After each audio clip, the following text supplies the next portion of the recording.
Waktunya kita membuka wawasan untuk mendorong kesetaraan serta menghapus stigma dan diskriminasi berbasis gender. Dialog Pengarus Utamaan Gender. Segera Anda dengarkan Dialog Pengarus Utamaan Gender.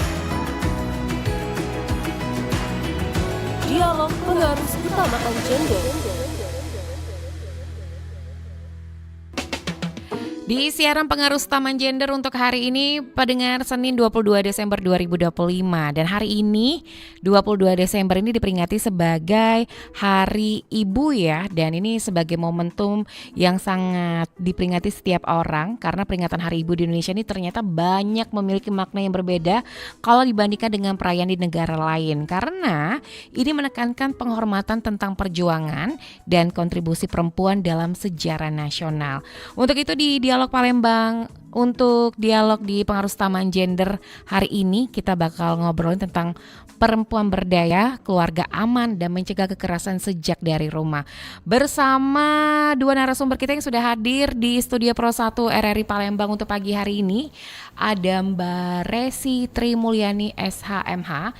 Ini merupakan GETSI spesialis ini agak susah ya kalau ngomongnya ya.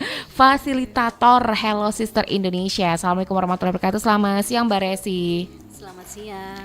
Sehat kabarnya Mbak Resi? Alhamdulillah sehat. Alhamdulillah sehat. Nah ternyata Mbak Resi nggak sendirian ya dari Hello Sister, tapi ini merupakan alumni Hello Sister Bootcamp, ketua The Like of Equality Project.com. Ini kenapa sih harus disambung The Like of Equality Project. Oke, The Like of Quality Project ya.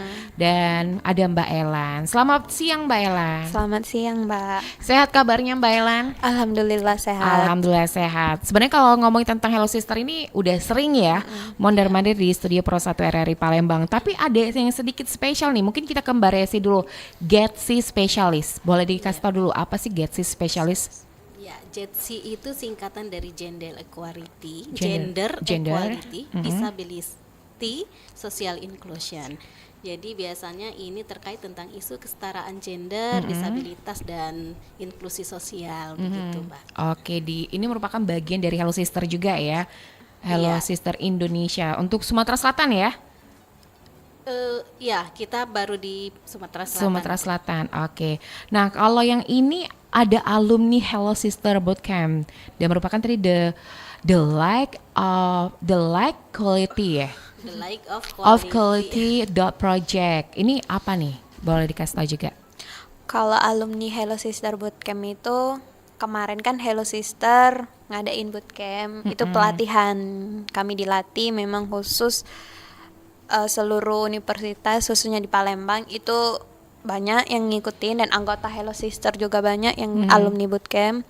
Kalau untuk The Like of Equality Project itu suatu project yang kami jalankan dari kelompok kami, itu hasil dari bootcamp itu Kak, implementasi dari pelatihan yang kami ikutin di Hello Sister. Oke, nah tema kita kan pagi hari ini mengenai perempuan berdaya, keluarga aman, mencegah kekerasan sejak dari rumah. Untuk pendengar nanti yang mau bergabung boleh di line telepon kami di 0711369977 atau juga melalui line WhatsApp di 0821792790. Siaran ini secara live juga di YouTube channel kami di Pro 1 RRI Palembang. Aplikasi kami RRI Digital bisa Anda unduh di Play Store atau juga di App Store.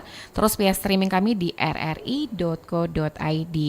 Nah mungkin terlebih dahulu ini kan sebagai peringatan Hari Ibu ya Mbak ya, setiap tanggal 22 Desember. Sebenarnya kan katanya kalau misalnya di rumah itu harus ada ayah dan ibu, terus juga ada anak-anaknya. Kadang zaman sekarang ngerasa kalau rumah itu bukan untuk pulang lagi ya. Nggak tahu kenapa kebanyakan Gen Z berpikiran seperti itu. Nah sebenarnya kalau ngomongin soal rumah sebagai rumah aman pertama, itu sebenarnya apa yang mungkin harus kita lakukan agar menciptakan mungkin rumah yang aman untuk baik ayah, ibu, dan anak-anak? Mungkin Mbak Resi dulu deh. Iya, saya juga kurang memahami ya dengan istilah zaman sekarang ya. Kenapa rumah itu menjadi bukan rumah. Iya, zaman sekarang kayak gitu. Ya, mungkin karena di rumah mereka tidak menemukan ruang aman dan nyaman, di mana mereka bisa mengekspresikan. Agak lebih dekat lagi Mbak? Oh, iya. Oke, sudah. di mana mereka bisa mengekspresikan semua emosi yang sebenarnya itu adalah sangat manusiawi ya. Karena seringkali karena budaya, patriarki dan relasi kuasa di dalam rumah itu yang menganggap bahwa orang tua adalah posisi tertinggi yang pengambil kebijakan gitu ya, pengambil keputusan, sehingga pada saat anak-anak membutuhkan sesuatu hal yang mereka anggap mereka nih sudah pantas, sudah dewasa gitu, sudah sepantasnya mereka memutuskan sesuatu sendiri, tetapi masih berada dalam lingkup yang mereka harus mendengarkan apa kata orang tua gitu. Nah, seringkali memang kalau zaman dulu, pada zaman saya, relasi itu terbangun karena anak itu harus takut kepada orang tua gitu ya. Tetapi tidak pada zaman sekarang. Jadi sudah kebanyakan orang tua itu menganggap anak adalah teman. Nah, tetapi seringkali juga Gen Z ini, karena kita di Indonesia masih ada norma dan etika yang harus kita jaga ya. Seringkali mereka juga merasa pada saat mereka bebas juga menentukan segala sesuatunya tanpa harus mengingat bahwa oh ini adalah orang tua saya gitu. Nah, tapi yang paling penting menurut saya adalah bagaimana caranya di dalam keluarga itu adalah kompromi. Nah, tadi kan seperti Mbak Resi bilang kalau zaman dulu beda ya sama zaman sekarang ya Mbak Resi ya. Kalau misalnya zaman dulu, kalau misalnya kita mau minta sesuatu itu harus ada usaha juga atau bilang baik-baik ke orang tua. Kalau zaman sekarang kan anak Gen Z ini lebih memaksa, "Ma, aku nak ini, Ma, ndak pacak Ma ini, kawan-kawan aku ada," gitu ya. Faktor utama yang mendasari hal tersebut, perubahan atau tegerusnya perbedaan tata krama ya, zamannya kita lah ya sama zaman sekarang di faktor Gen Z itu apa aja sih Mbak Resi? Sebenarnya balik lagi kita nggak bisa mengeneralisir ya Mbak ya, karena banyak juga masih keluarga atau anak-anak yang masih mengindahkan gitu ya norma-norma etika gitu yang tidak memaksa, tetapi memang karena pergaulan lingkungan hari ini dengan adanya medsos, dengan adanya apa istilahnya sudah melek intelektual lah ya gitu ya, jadi anak-anak mungkin lebih banyak asupan dari luar gitu untuk mencari, mengeksplorasi diri bahwa ternyata anak juga punya hak untuk menentukan dan sebagainya. Kalau kita dulu kan, oh ya apa yang di orang tua bilang, oh berarti itulah yang benar gitu. Walaupun sebenarnya itu juga hal yang keliru gitu ya. Hal-hal yang seperti itu sebenarnya inti dari apa yang kita sampaikan ini tadi saya bilang bahwa di dalam rumah itu ya pentingkanlah adalah komunikasi dan kompromi begitu. Baik, pentingnya adanya komunikasi dan kompromi. Nah, Mbak Elan, kalau kita kan Mbak Elan ya selaku alumni Hello Sister Bootcamp. Mbak Elan, kalau kita kan lihat sekarang kasus juga banyak ya faktor bisa dikatakan tidak keharmonisan keluarga, bukan hanya suami istri tapi anak juga sudah bisa menghilangkan nyawa orang tua, baik kasus yang di Medan terus yang di beberapa yang waktu lalu karena mereka anaknya ditekan untuk belajar terus stres, akhirnya dia nusuk pakai pensil ayah, kalau nggak salah ayah sama neneknya gitu ya. Nah ini kan ternyata anak kecil juga sudah bisa menghilangkan nyawa seseorang, itu juga termasuk lebih dari kekerasan ya. Nah agar orang tua, anak, dan keluarga lah bisa dikatakan bisa menciptakan ya jauh lah dari kata kekerasan ya, itu apa yang mungkin harus dilakukan?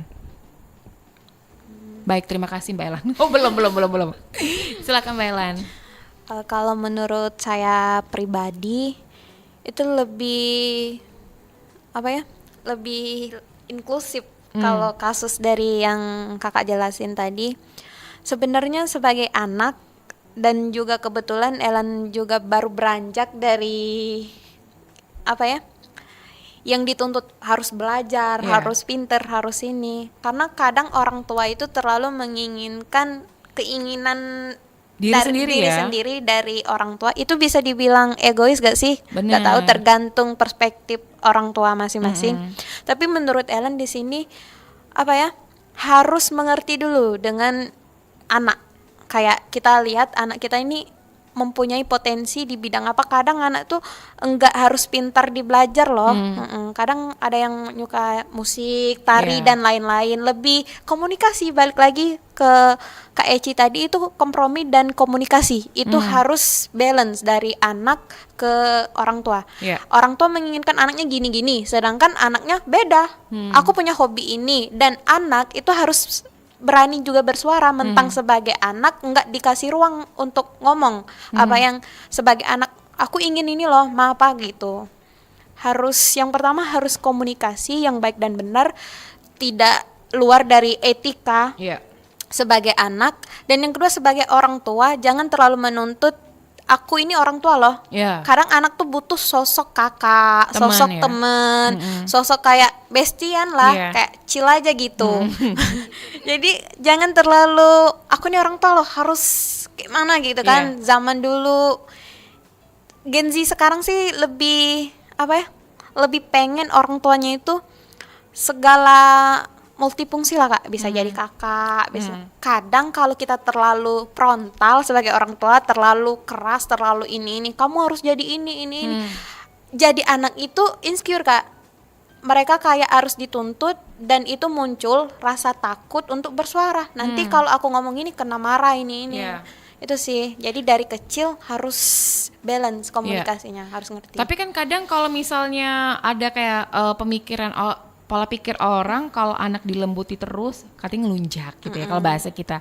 Nah, agar sama-sama kayak bisa dikatakan komunikasi baik, apa yang harus dilakukan orang tua? Takutnya sebenarnya kan orang tua tuh kan hanya kayak memposisikan mereka sebagai orang tua, tapi anak juga harus memposisikan mereka sebagai anak. Nanti orang tua udah baik, udah, kata orang tuh perbedaan pola asuh seperti Nikita Willy dan Nikita Mirzani ya.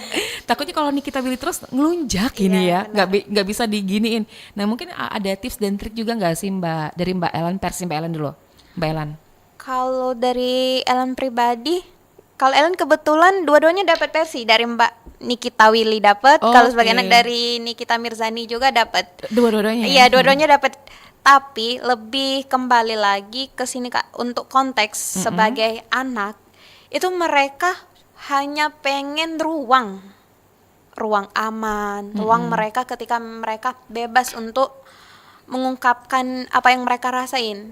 Kadang benar kata Kak Eci, rumah itu ya harus sebagaimana rumah, Tempat gitu. pulang, tempat nyaman gitu. Benar, apalagi apa ya, seorang Gen Z sekarang kan kadang lebih nyaman di rumah teman daripada teman di rumah sendiri. Itu kan apa ya? Karena nggak dikasih ruang tadi Kak. Nah, untuk menciptakan ruang itu mungkin harus banyak-banyak komunikasi antar orang tua dan anak. Kalau masalah pola didikan itu tergantung anak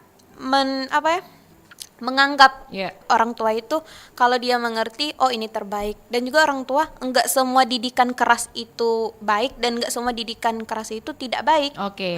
Ada tujuan masing-masing dari orang tua. Yang penting komunikasi, kayak gitu Kak. Kalau dari versi Mbak Resi, lebih seneng kayak didikan orang tua zaman-zaman kita dulu, POC lah ya bisa dikatakan ya, atau lebih zaman sekarang. Tapi kalau zaman dulu ya, jujur kalau dulu kan kalau kita dapat nilai kecil takut buat ngelapor, atau kita kena marah guru takut ya. Tapi zaman sekarang ini guru yang dilaporin. Nah, penting juga nggak sih kayak didikan zaman dulu yang ada tanda kutip POC-nya gitu Mbak Resi?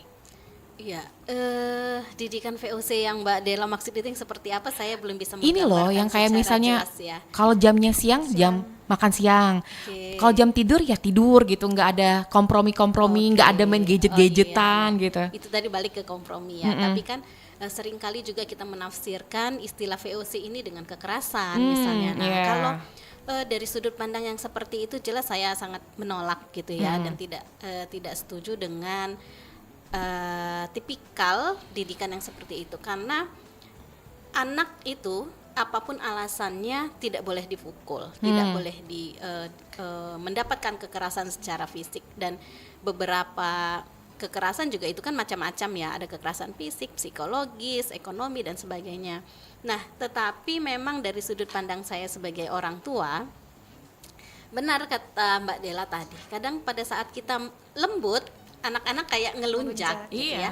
Tapi bagaimana caranya kita kompromi tadi, tegas ya. Menurut saya bukan jahat, bukan hanya keras, tetapi bagaimana kita membentuk disiplin dan sikap tegas bahwa kita untuk mengarahkan ke hal yang baik gitu. Iya. Nah, keputusan memang menurut saya berada di tangan anak itu sendiri pada saat mereka memang sudah cukup usia untuk menentukan pilihan gitu ya. Kecuali kalau misalnya anak di bawah 12 tahun atau di bawah 15 tahun, menurut saya inilah peran orang tua untuk mengarahkannya itu lebih besar gitu ya. Kecuali kalau misalnya mungkin ya di usia rentang usia 15 ke atas itu mereka sudah bisa Tahu ya. sudah tahu gitu. Kalau kita bicara undang-undang beda lagi ya Iya. usia anak, tapi menurut saya mungkin di usia 15 tahun ke atas itu mereka sudah lebih sudah lebih berani mempertanggungjawabkan atas apa yang mereka pilih gitu. Nah, itu yang kita sayangkan itu seringkali orang tua itu karena relasi kuasa itu jadi semena-mena. Nah, ini yang tidak kita harapkan gitu. Mbak Resi, tadi kalau dilihat dari kasus yang seorang anak sudah menghilangkan nyawa dalam rumah tangga itu baik ibu ataupun kakek dan ayah, itu seperti apa kalau Mbak Resi melihatnya? Apakah memang mereka tuh ada tekanan ya, atau memang ada kelainan, atau seperti apa Mbak Resi? Saya belum bisa bicara banyak soal ini ya, karena pertama saya tidak mengikuti beritanya dengan detail dan Iya. saya juga, dan ini kan masih dalam proses gitu Iya, ya. penyelidikan ya. Iya, tapi dalam konteks mungkin pendapat saya melihat mungkin banyak faktor gitu ya. Mungkin juga ada faktor psikologis dan sebagainya. Tapi kalau misalnya kita lihat kenapa anak-anak bisa melakukan hal yang demikian, ya mungkin saja saya baru ini menyatakan dugaan-dugaan ya. Mungkin saja ada tekanan-tekanan yang dia alami sehingga, karena itu tadi saya bilang bahwa setiap orang itu punya emosi. Mereka bisa mengekspresikan emosi itu dan itu adalah sesuatu yang wajar. Tetapi yang tidak wajar akhirnya menjadi sesuatu hal yang besar yang melampaui batas dan norma-norma yang ada. Nah, mungkin saya hanya bisa bicara hanya sebatas itu karena saya tidak terlalu Mengikuti. Baik, Mbak Resi, Mbak Ellen, kita ke pertanyaan dulu ya. Sudah ada yang masuk di WhatsApp di 082179271010. Selamat siang. Mau nanya nih, didikan anak di rumah yang paling penting yaitu peran seorang ayah atau seorang ibu, dari Gina di Pak Jo. Silakan, mungkin Mbak Resi boleh dijawab. Mbak Resi, tanggapi. Yang mana yang penting? Menurut saya dua-duanya penting. Jadi urusan anak itu saya bilang bukan urusan ayah. Urusan anak itu bukan urusan ibu, tetapi adalah urusan ayah dan ibu. Bersama. Iya, urusan bersama. Bagaimana ayah dan ibu berkolaborasi dalam proses pendidikan itu sendiri. Nah, memang di Indonesia kita seringkali kehilangan peran sosok ayah gitu ya, karena secara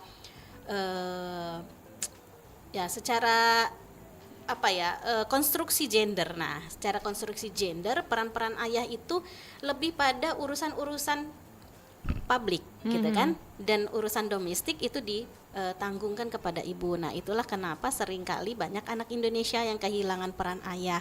Makanya di beberapa kali pemerintah menggalakkan misalnya ayah mengantar sekolah, ayah mengambil rapot. Fatherless ya. Iya, jadi memang banyak pro kontra. Tetapi menurut saya bagaimana cara kita menyikapi, melihat perspektif, karena mungkin pemerintah harapannya ayah itu hadir di momen-momen penting untuk anak, gitu. Mungkin seperti itu. Baik, ada pertanyaan masuk lagi. Selamat pagi. Oke, selamat siang ya. Selamat siang dari Mbak Dwi di Pelaju. Izin nanya dong, the lack of quality project ini bergerak di bidang apa nih? Selamat siang juga buat Mbak Resi dari Hello Sister. Oke, dari Mbak Dwi di Pelaju. Mungkin ini untuk Mbak Ellen dulu ya. Silakan Mbak Ellen. Kalau the lack of equality project itu sesuai dengan namanya, itu cahaya kesetaraan, di mana sama dengan Hello Sister kami bergerak untuk ruang perempuan, di mana kami mensosialisasikan ke teman-teman yang lain baik dari kampus, di luar kampus, itu menciptakan ruang aman bagi perempuan. Salah satunya sosialisasi atau buat seminar, talk show, itu tentang cara kita mengurangi kekerasan di kampus atau pelecehan di kampus, baik bermacam-macam kekerasan atau pelecehan. Salah satunya kami lebih fokus ke kekerasan seksual. Kekerasan seksual. Oke, ini sebenarnya juga banyak ya di dunia pendidikan tentang kekerasan seksual. Nah, ada pertanyaan lagi masuk ya di 0821792790. Ada Robi di Pelaju. Selamat siang kakak-kakak, mau nanya nih cara tips dan trik untuk pola asuh anak biar nggak suka mukul. Karena ada adik sepupu saya ini dikit-dikit main tangan, ringan tangan sekali adik sepupu saya ini. Oke, silakan mungkin dari Mbak Resi dulu, versi Mbak Resi. Silakan Mbak Resi. Pertama, anak-anak ini mungkin ini karena nggak jelas ya usianya berapa, tapi yang jelas anak-anak itu peniru ya. Oh, lihat ya, ngeliat contoh dia ya. Jadi anak-anak itu adalah peniru ulung orang bilang. Jadi kalau misalnya memang kita nggak mau adik-adik atau anak-anak kita menjadi orang yang main fisik gitu ya. Nah, ini yang harus kita hindari, tidak mencontohkan hal-hal itu di depan mereka. Mungkin tidak dilakukan secara langsung, tetapi anak-anak sekarang kan sudah main gadget, sudah nonton YouTube. Ada games-games yang itu juga kan? Iya, seperti game-games yang lain juga kan banyak sekali seperti simulasi-simulasi kekerasan. Nah, mungkin itu yang harus salah satu tipsnya ya harus menghindari itu. Dan yang pertama adalah memang diskusi ya. Kalau misalnya memang anak balita atau mungkin anak usia di bawah 10 tahun, yaitu diinformasikan, kita kasih tahunya dengan contoh yang baik dan dengan bahasa-bahasa yang pastinya yang dipahami oleh mereka gitu. Oke, Mbak Resi, Mbak Ellen, kita break sejenak ya. Nanti kita bakal tanya-tanya lagi, mau nanya boleh di WhatsApp di 0821792790 hingga mendekati pukul 11 waktu Indonesia Barat, masih di program Pengaruh Utama dan Gender.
Seolah ku ingin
92,4 FM Pro 1 RRI, kanal informasi dan inspirasi. Masih di Pengaruh Utama Gender dan Inklusi. Dan untuk pagi hari ini kita masih bersama kedua narasumber kita. Ada fasilitator Hello Sister Indonesia dan Mbak Resi. Dan ada juga dari ketua The Lack of ada E-nya ternyata ya, equality.project. Bener ya Mbak Ellen ya? Bener, nanti kena marah lagi. Nah, kita ke pertanyaan-pertanyaan dulu ya. Ada beberapa pertanyaan yang masuk di 082179279010. Selamat siang Mbak-mbak. Izin bertanya, saya sebagai ibu rumah tangga dan baru berumah tangga, ini baru memiliki bayi. Bagaimana cara saya untuk mendidik anak saya dengan baik dan benar? Takutnya sudah dididik baik dan benar malah di luar, dengan pergaulan di luar yang mengakibatkan dampak buruk untuk anak saya. Mungkin kita ke Mbak Resi dulu, boleh Mbak Resi? Bicara soal itu kayaknya saya pun masih belajar sampai hari ini menjadi orang tua yang baik dan benar itu seperti apa ya Mbak Della. Tapi sepengalaman saya dan beberapa pengalaman juga dengan bertemu dengan banyak kelompok ibu-ibu rumah tangga. Istilahnya begini loh, kita mendidik anak itu seperti kita bermain layang-layang katanya. Jadi ada tarik ulur gitu. Jadi bukan hanya ditarik sampai putus gitu ya, atau bukan juga kita harus terus menarik gitu ya. Malah pada saat kita melakukan sesuatu hal yang sangat protek, anak-anak itu merasa terkekang katanya. Nah jadi orang bilang itu seperti bermain layang-layang. Ada tarik ulur, bagaimana kita memberikan kebebasan, tetapi juga kita masih memberikan batasan-batasan yang jelas ya, seperti batasan norma, etika dan sebagainya. Nah, tadi balik lagi, kompromi dan komunikasi itu sangat penting. Jadi saya pun dengan anak itu membangun komunikasi, menjadikannya teman yang tadi Ellen bilang.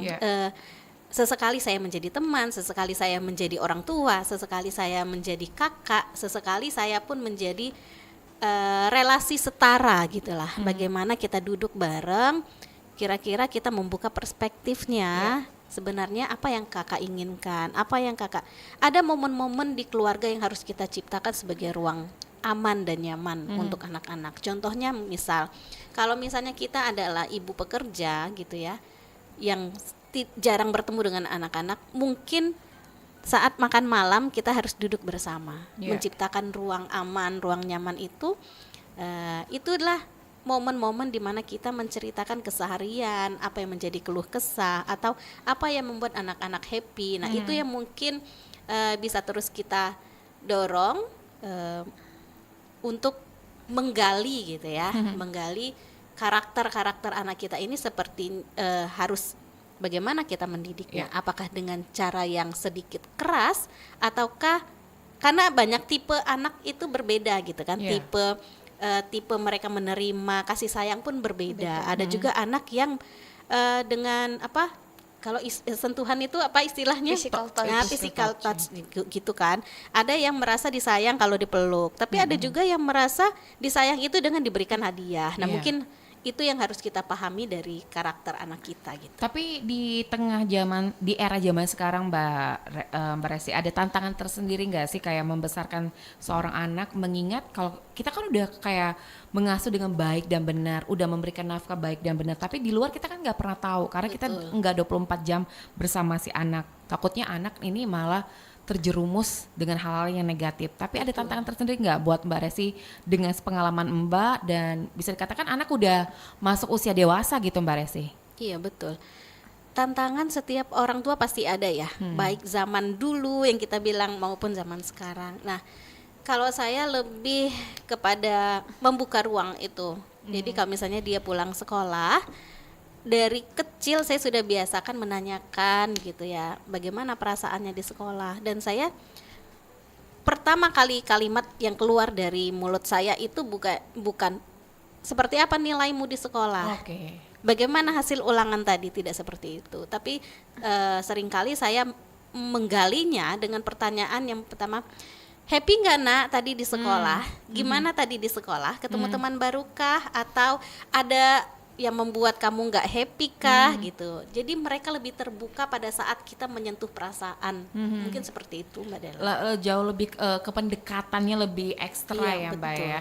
Tapi pernah nggak sih kayak punya pengalaman anaknya ditanya tertutup atau malah ada kejadian yang dia nggak ceritain sama orang tua gitu Mbak Resi? Mungkin ya bisa saja karena memang mungkin anak juga kadang-kadang kita juga keceplosan sebagai orang tua gitu kan. Tadi ada temannya kakak main TikTok di sekolah gitu terus dimarahin bu guru. Kadang emosi kita juga tersulut gitu kan. Ya makanya kenapa juga main TikTok di sekolah, kamu juga ya jangan main. Nah kadang dan itu akhirnya kan membuat dia oh ternyata aku nggak boleh main TikTok di sekolah dan nanti aku kalau cerita kena marah. Iya. Padahal ya beberapa kali memang saya lihat medsosnya misalnya gitu ya. Namanya anak baru beranjak, hal-hal yang seperti itu membuat dia penasaran gitu Iya, kan.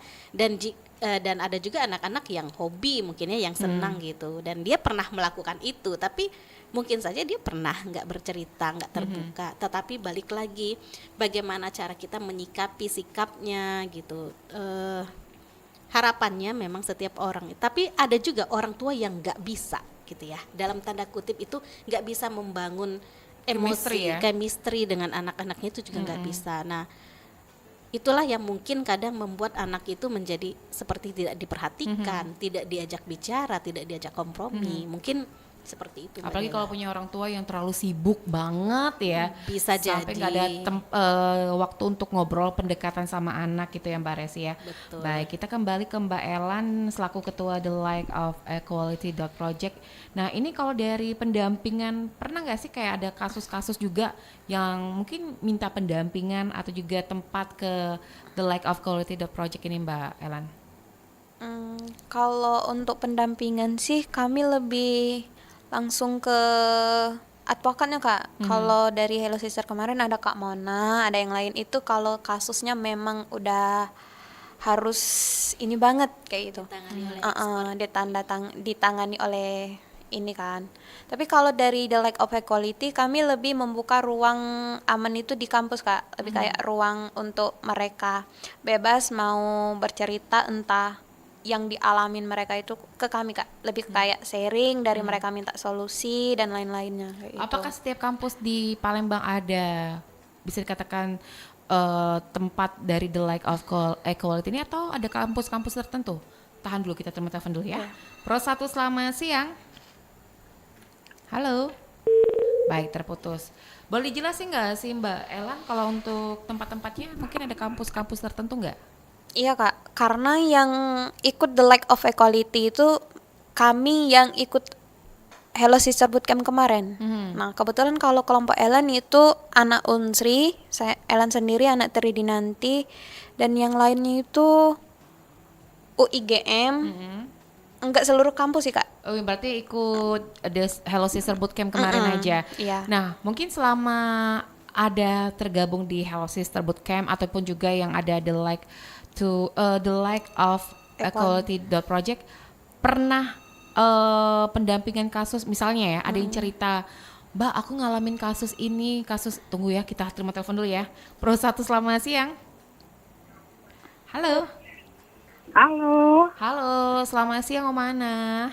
Selamat siang juga Mbak Della. Om Ana di Waalaikumsalam warahmatullahi wabarakatuh. Om Ana di Prabu Muli, silakan. Di sini ada Mbak Resi sama Mbak Elan. Terima kasih Mbak Della. Assalamualaikum. Waalaikumsalam. Mbak yang cantik ya. Pasti cantik deh. Dan suaranya kan lembut-lembut gitu ya. Mau nanya nih. Jadi sebenarnya kalau di zaman kami yang Oma ini kan umurnya sekarang sudah kepala 6 gitu lah ya. Kalau di zaman kami dulu dipelototin orang tua aja udah nurut gitu ya, udah takut gitu, terus sudah mengerti gitu. Berarti orang tua ini adalah marah gitu ya. Jadi kita patuh dengan orang tua gitu. Jadi kalau di zaman sekarang memang aduh, Masya Allah ya, berlebihan tingkah laku anak-anak sekarang ini. Jadi kalau menurut mbak-mbak ya, apa sih sebenarnya penyebab anak ini kok jadi bisa berubah tingkah lakunya yang kurang baik gitu loh? Yeah. Suka berontak sama orang tua seperti yang dibilang Mbak Della tadi itu, sampai ada pembunuhan dengan orang tua gitu ya. Sebenarnya apa yang menyebabkan itu? Oke. Apakah memang nggak karena apalah dibilangnya Tingkah laku anak sekarang ini apakah memang itu karena pola asuh orang tua ya? Apa karena dimanjakan gitu ya? Akhirnya dia ada di tetangga ini udah dewasa disuruh nyuci piring enggak gitu, padahal dia perempuan. Itu nanti gimana kalau di keluarga gitu? Apakah Baik. memang ada penyebabnya itu dari orang tua juga gitu? Baik. Terima kasih Ya. Mbak, terima kasih Mbak. Sama-sama, Mama. Terima kasih Om Wabarakatuh. Ana. Baik, Waalaikumsalam warahmatullahi wabarakatuh. Mungkin Mbak Resti boleh tanggapi dulu Mbak Resti sebelum kita ke Mbak Ellen. Mana nih namanya? Elan. Mbak Ellen, silakan. Iya, pertama saya mau mengingatkan diri sendiri juga dan juga kita semua ya, bahwa kita nggak bisa menyalahkan zaman. Iya. Pertama, dan yang harus kita lakukan adalah kita mengimbangi zaman itu. Jadi kalau kita membanding-bandingkan, malah anak akan lebih nggak mau terima. Lah itu kan dulu zamannya oma, itu Iya. dulu kan zamannya mama, zaman sekarang udah beda. Nah itu yang saya bilang, kita yang harus mengimbangi zaman yang sekarang. Di dunia nyatanya kita seperti itu gitu. Kalau dulu kita dipelototin takut, kalau anak sekarang enggak gitu. Tapi memang apa karena terlalu dimanja? Memang manja itu adalah haknya anak, disayang itu adalah haknya anak. Nah mungkin kita balik lagi ke zaman dulu, bermanja-manja dengan orang tua pun kita sangat sulit gitu ya, karena kelekatan, keintiman anak zaman dulu dengan zaman sekarang itu berbeda. Ya. Kalau anak sekarang dengan ayah, ibu, dengan bunda itu lebih intim, lebih akrab, lebih bisa mengekspresikan emosi kasih sayangnya, tidak seperti kita zaman dulu gitu. Jadi ada plus minusnya.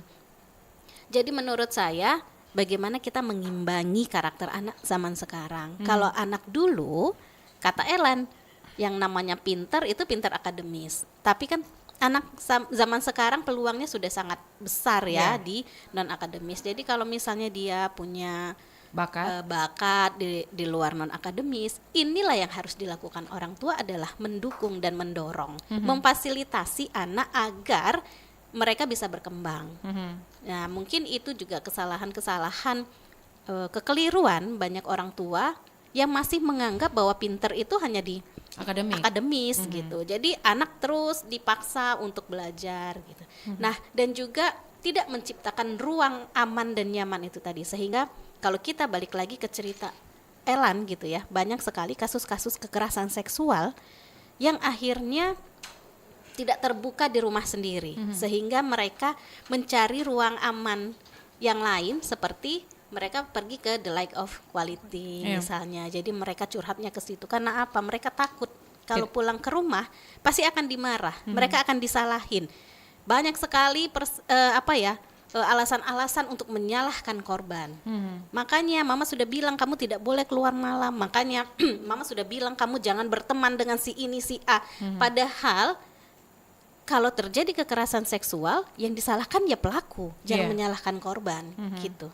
Nah itu mungkin menjadi salah satu hal yang harus kita buka, ruang aman, ruang nyaman itu yang harus kita buka di rumah, agar anak-anak merasa bahwa kalau kita cerita di rumah kita akan didengar, bahwa kita akan dirangkul, bahwa kita akan dimanja. Gitu. Ada tempat untuk pulang gitu ya. Gitu. Oke, kalau dari Mbak Ellen sendiri? Oh, ini pertanyaan ini tadi. Mana tadi? Ya. Kalau menurut Ellen kan Ellen di sini sebagai anak. Kalau untuk orang tua belum ada pengalaman sama sekali. Tapi kalau menurut Ellen didikan yang terbaik itu nggak ada nggak ada kata yang terbaik, tetapi ada kata belajar setiap hari untuk lebih baik. Misalnya hari ini ya benar kata Kak Eci, itu mengikuti zaman banget itu enggak juga sih. Tetapi lebih tepatnya itu sebagai orang tua itu harus komunikasi, jangan terlalu cuek, dan juga jangan terlalu ada anak itu kalau orang tua terlalu peduli, terlalu ngajak komunikasi terus setiap saat itu anaknya risih. Iya. Kadang kalau menurut Ellen 50-50, terlalu cuek jangan, terlalu dimanjain jangan, kayak gitu. Kalau cewek itu harus ayahnya sih. Karena kalau berbagai kasus yang banyak cerita sama Ellen, karena dia kurang peran ayah. Karena sehingga dia tuh nyari kasih sayang ke cowok lain, kayak gitu, sehingga bisa menyebabkan kekerasan dan pelecehan. Nah, Tapi kalau untuk anak, kenapa zaman sekarang anak tuh susah banget diatur ini kayak itu kan? Bisa jadi kalau faktor dari luar itu lingkungan. Kalau dari rumah ya itu tadi dia tidak mendapatkan ruang aman dan ruang nyaman di rumah. Iya. Kayak itu. Sehingga benar kata Kak Eci, untuk memberitahu sesuatu apapun itu takut ke orang tua, mau cerita apapun. Kadang contoh kecil kata Kak Eci, kalau Kak Eci di rumah, setiap anak pulang ke sekolah bukan nanya nilainya berapa, tapi bagaimana hari ini. Kalau Elan yang ditanya nilai. Itu. Jadi kalau dapat nilai 10, nilai ini sampai kalau nilainya di bawah 80, itu Elan sobek, Kak. Oh, Karena takut kena marah Ibu. Nah, Takut ya. karena kita harus pinter, Kak. Karena kalau pinter ini kayak gitu. Jadi otak dari kecil itu gimana dapat nilai 100, gimana ini enggak ditanyain gimana hari ini kita mood kita baik ini. Jadi lebih kayak apa ya, dampak untuk anak itu terjadi ketika dia udah dewasa, Kak. Seperti Ellen sekarang. Ngerti, bisa menelaah, tapi Kayak sedikit ada trauma tersendiri ya. trauma tersendiri. Ternyata kalau menurut Ellen, seorang anak itu cuman ingin apa ya? Bukan ya, semua anak ingin disayang. Lebih ingin diperhatikan, lebih tepatnya. Diperhatikan. Misalnya kalau pulang sekolah jangan cuek. Iya. Karena dari kami, Ellen kan 3 saudara. Ada yang yang kedua itu orangnya cuek, Kak. Mau pulang, mau apapun, mau makan terserah kayak gitu. Kadang didikan itu disamain. Kalau Ellen kan pinternya di akademik pas sekolah dulu. Adik yang kedua ini kurang, tapi dia pinter di lain, olahraga, pramuka dan lain-lain. Karena Ellen udah besar, Ellen bilang sama ibu, jangan neken di bidang akademik. Karena Ellen udah ngerasain, Kak, diteken di bidang enak itu. banget ya. Jadi lebih kayak harus mengerti kemauan anak dan ajak komunikasi, dan enggak semua anak itu sama. Betul. Kecuali misalnya anak tunggal ya, terserah karena dia enggak Bersaing ya. iya bersaing. Kadang seorang anak juga kok pilih kasih sama Ayu gini, sama aku gini kayak itu. Ngapa sih? Apakah aku bukan anak mama gitu ya? Iya. Apa aku nih bodoh, ngapa aku tidak disayang kayak gitu kan. Padahal semua anak itu pintar, tapi di bidangnya masing-masing. Lebih tepatnya itu yang pertama komunikasi, perhatian. Betul. Lagi-lagi nanya, lebih kayak bener kata Ici, buat ruang tersendiri untuk anak. Nggak apa-apa deep talk, apalagi anak cewek dengan bapak, Betul. anak cowok dengan ibu. Itu lebih banyak komunikasi aja lah. Baik, jadi yang namanya harusnya komunikasi ya. Oke, mungkin Mbak Ellen, kalau misalnya teman-teman yang pengen curhat atau pengen gabung, itu di The Like of Equality-nya di mana nih? Ada Instagram atau apa? Ada. Apa tuh? Tetap The Like of Equality Project. Oke, bisa untuk Basecamp ada tempatnya? Enggak ada sih, Kak, kalau untuk Basecamp, tapi bisa hubungi di IG kami. Itu misalnya kalau Ellen kemarin itu ada 3 orang, itu langsung ini, Kak, di tempat udah ditentuin, misal mau ketemunya di mana gitu. Nanti tinggal komunikasi aja. Balik lagi komunikasi. Oke. Mbak Resi, terima kasih banyak waktunya bersama Pro udah 1. selesai ya. Nggak terasa ya. Mbak Ellen juga. Kalau seandainya kita tambah 30 menit lagi, nangis loh Mbak Ellen tadi. Nangisnya udah di ujung-ujung ya. Udah berkaca-kaca Waktunya udah habis ya. Terima kasih banyak untuk kedua narasumber kita yang sudah hadir di Pro 1 RRI Palembang. Insya Allah di waktu kesempatan kita berbicara lagi ya. Sama-sama, makasih Mbak Dela. Terus sama-sama Mbak Resi, selamat beraktivitas kembali. Assalamualaikum warahmatullahi wabarakatuh. Waalaikumsalam warahmatullahi wabarakatuh. Dan pendengar, itu tadi siaran pengaruh utama gender dan inklusi mengenai perempuan berdaya, keluarga aman, mencegah kekerasan sejak dari rumah. Nanti untuk Anda yang belum sempat mendengarkan, bisa dengarkan siaran ulang kami di YouTube channel kami di Pro 1 RRI Palembang. Tetaplah bersama kami pukul 11 waktu Indonesia Barat, kita bergabung ke program 3 RRI untuk mengikuti dinamika olahraga. Kesetaraan bukan sekedar cita-cita, tapi fondasi bagi masyarakat yang adil, inklusif, dan maju. Baru saja kita dengarkan bersama dialog pengarus utamaan gender. Sampai jumpa.